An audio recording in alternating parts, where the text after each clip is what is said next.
Mi nombre es Giovanni Marcelli y esto es un podcast sobre personajes ilustres y sucesos que han llamado mi atención.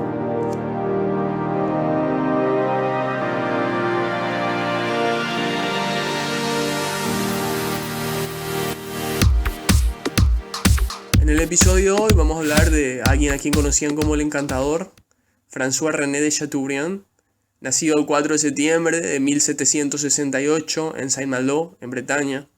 No confundir con Gran Bretaña, que son las islas que componen Inglaterra, Gales y Escocia. Bretaña es una región en el norte de Francia. Falleció a los 79 años en París. Para que se puedan dar una idea, fue contemporáneo a Rodríguez de Francia y vivió bastante tiempo para la media de la época. Nuestro personaje fue escritor, político, diplomático, historiador, ministro, aventurero, pero por sobre todo fue el romántico por antonomasia. Tuvo una notable influencia en la literatura francesa en el siglo XVIII, también en el siglo XIX, que justamente fueron los siglos estos de las grandes revoluciones. Descendiente de una antigua familia aristocrática de Bretaña, el papá Chateaubriand era un tipo que estaba obsesionado con la genealogía y la heráldica. No es para menos, durante las cruzadas, en la batalla de Mansur en Oriente, en los años 1200, el rey Luis IX fue salvado por un ancestro de Chateaubriand. El rey, como agradecimiento, le otorgó algunos favores. Este mismo rey más tarde se convertiría en santo por la Iglesia Católica llamándose San Luis. Por esta razón es que Chateaubriand formaba parte de la nobleza. A los 15 años de Saint-Malo va a vivir a Cobourg, un lugar muy diferente a un castillo. Imagino Bretaña y ve un eterno otoño, un clima gris, poco apetecible, pero un lugar indicado para el desarrollo de un melancólico sentimentalista como fue François-René. En los bosques de Cobourg me convertí en lo que soy, decía. Se inventó una mujer imaginaria para cuando le fallasen las demás, una sílfide, una especie de hada. Chateaubriand escribió: el ardor de mi imaginación, mi timidez, la soledad hizo que en lugar de arrojarme afuera, me volviera sobre mí mismo, por falta de un objeto real, evocaba por el poder de mis vagos deseos, un fantasma que nunca me abandonó. Esta hechicera me siguió a todas partes, invisible. Conversé con ella, como con un ser real. Variaba según mi locura. Afrodita sin velo, Diana vestida de azul, Talía con la máscara risueña, Hebe con la copa de la juventud. Muchas veces se convertía en una hada que me sometía a la naturaleza. A los 17 años consiguió un puesto como subteniente del ejército francés en Navarra. A los 19 años fue ascendido a capitán. Visitó París en 1788, a los 20 años, un año antes de la Revolución, donde conoció importantes escritores de la época. Cuando estalló la Revolución, primeramente se mostró a favor, pero a medida que las protestas se volvían más y más violentas, tanto en París como en la campaña francesa, decidió viajar a América. Estuvo por Filadelfia, New York, Boston, etc. En las cataratas de Niágara se rompió un brazo y quedó un tiempo con una tribu nativa, con una tribu indígena hasta curarse. En 1792 volvió a Saint-Malo y su familia le obligó a casarse con una mujer que nunca antes había visto, Celeste de Buisson, a la que nunca le fue fiel. Fue herido en el asedio de Thionville y exiliado a Inglaterra, dejando a Francia y dejando también a su esposa. La pasó mal en Inglaterra, vivió en la pobreza y se enamoró de una chica a quien terminó causando una decepción cuando ella se enteró que él estaba casado. Durante su exilio, examinó las causas de la revolución que había costado la vida de muchos. Recordemos que la Revolución Francesa es uno de los capítulos más oscuros quizás de la historia de la humanidad, que se llevó a familia, amigos de Chateaubriand. También en ese momento vuelve a convertirse al cristianismo. En una época en la que un gran número de intelectuales se volvieron contra la iglesia, él escribió El genio del cristianismo, que es una apología a la fe, a la fe católica y el renacimiento religioso postrevolucionario en Francia.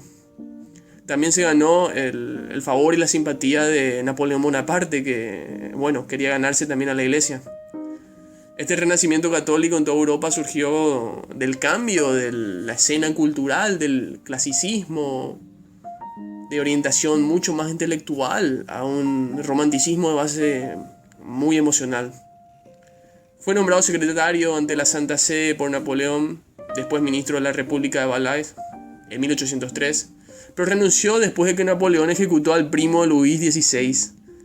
Luego de este hecho fue completamente dependiente de sus esfuerzos literarios, o sea que comenzó a escribir. Sin embargo, y de manera muy inesperada, recibió gran ayuda económica de la bellísima zarina rusa Luisa de Baden. Lo había visto como un buen defensor del cristianismo y, por lo tanto, digno de su apoyo. Chateaubriand, con esta plata que hizo, bueno, se dedicó a visitar Grecia, Asia Menor, Palestina, Egipto, Túnez, España, entre otros. Las notas que tomó en su viaje formaron parte de una epopeya en prosa llamada Los Mártires, ambientada a la persecución romana del cristianismo primitivo. Sus notas también proporcionaron un relato continuo del viaje en sí, publicado en 1811, año en que Paraguay se declaraba independiente, los itinerarios de París a Jerusalén. A su regreso a Francia en 1806 publicó una severa crítica a Napoleón comparándolo con Nerón. Napoleón amenazó con sablear a Chateaubriand en el Palacio de las Tullerías, pero simplemente terminó desterrándolo. En 1807, en una modesta finca que llamó Vallée aux Loups, que significa Valle del Lobo, a 11 kilómetros al sur del centro de París,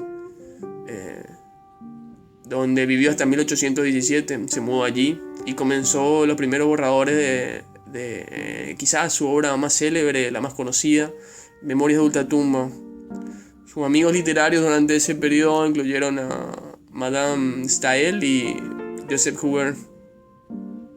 En 1815 fue nombrado embajador de Suecia.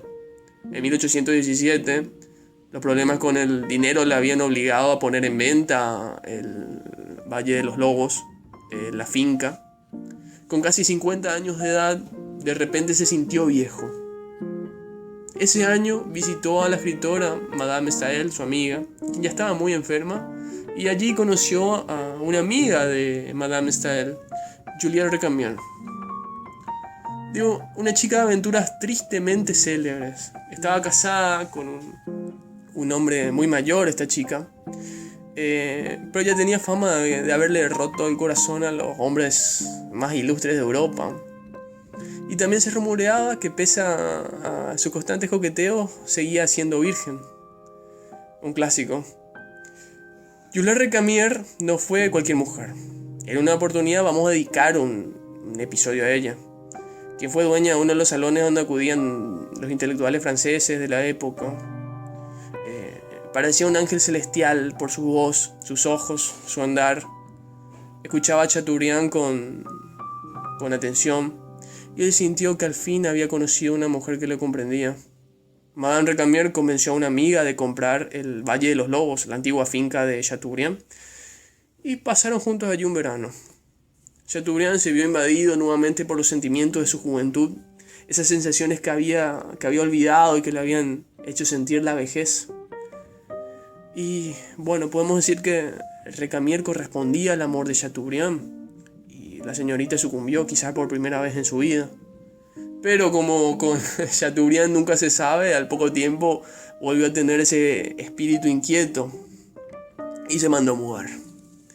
Fue embajador de Prusia en 1821, en 1822 del Reino Unido. Ese año también fue ministro de Relaciones Exteriores. Se hizo muy popular como defensor de la libertad de prensa y la causa de la independencia griega. Lo de la independencia griega habíamos comentado también en el podcast anterior sobre Lord Byron, que estaba muy a favor de esa causa. Años después regresa a Roma como embajador ante el Vaticano, ya en 1828. En 1830 no quiso jurar lealtad al nuevo rey Luis Felipe, al rey burgués, que tenía más amigos banqueros que nobles. con un estilo que no aspiraba a crear un nuevo tipo de dominio real, como lo había hecho Napoleón, sino que a pasar lo más inadvertido posible para poder mezclarse mejor con los hombres de negocio. Era un rey que quería hacer plata, no le interesaba mucho de lo que conllevaba todos los actos protocolares y esas cosas. La gente de clase media que quería pasar desapercibido entre los burgueses, la gente de negocio, la gente de clase media. Bueno, Chateaubriand se retiró por esto, no quiso jurar lealtad, se retiró de la vida política para escribir sus memorias. 1832, Chateaubriand, que viajaba por Suiza, que ya estaba viejo de verdad, no como antes, se enteró de que Madame Recamier se llevaba por la zona. Fue a verla, ella siempre gentil, durante el día salían a pasear juntos y en la noche se quedaban conversando hasta tarde. Le contó la historia de Sífide. Sífide, la mujer ideal de la que habíamos hablado al inicio, cayó en la cuenta de que sí había conocido a la Sífide en la vida real y que era finalmente ella, era Madame Recamier. Bueno, se reconciliaron y las memorias de ultratumba de Chateaubriand finalmente fueron dedicadas a Madame Recamier, que era su ideal de persona, quizás ese ideal de persona que todos anhelamos conocer. Ella se supo dar cuenta de eso, lo leyó rápidamente a Chateaubriand y jugó con eso, aumentó ese sentimentalismo que él sentía. Bueno, de cierto modo también porque ya lo conocía de antes, ya se había leído todos los libros de Chateaubriand y que eran muy autobiográficos y caló profundo. Eso de llevarle, por ejemplo, al Valle de los Lobos, la finca de Chateaubriand, que la había perdido, agregaban ese componente extra a Madame Recamier, que le hizo ser bastante deseada por todos los hombres más importantes de su época. Chateaubriand finalmente murió el 4 de julio de 1848 a la edad de 79 años en París, en los brazos de su querida amiga Juliette Recamier. Fue admirado por Lord Byron, Stendhal y, como diría Victor Hugo, seré Chateaubriand o no seré nada. Una de las frases que me vienen a la mente de François de Chateaubriand es: soy el último testigo de las tradiciones feudales. Eso habla también mucho de que era un tipo que se daba cuenta de las cosas que estaba viviendo. Muchas veces miramos al futuro, miramos al pasado y no miramos al presente y no sabemos leer los tiempos en lo que estamos viviendo.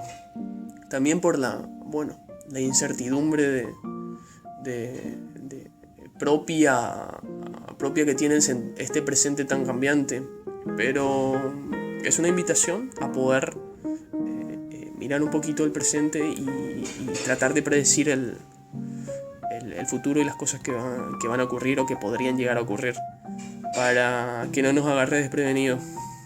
Bueno, esto fue el pequeño podcast del día de hoy, dedicado a un hombre que tranquilamente podría estar hablando horas y horas y horas, a un hombre de que muchos aspiran a ser, René François de Chateaubriand.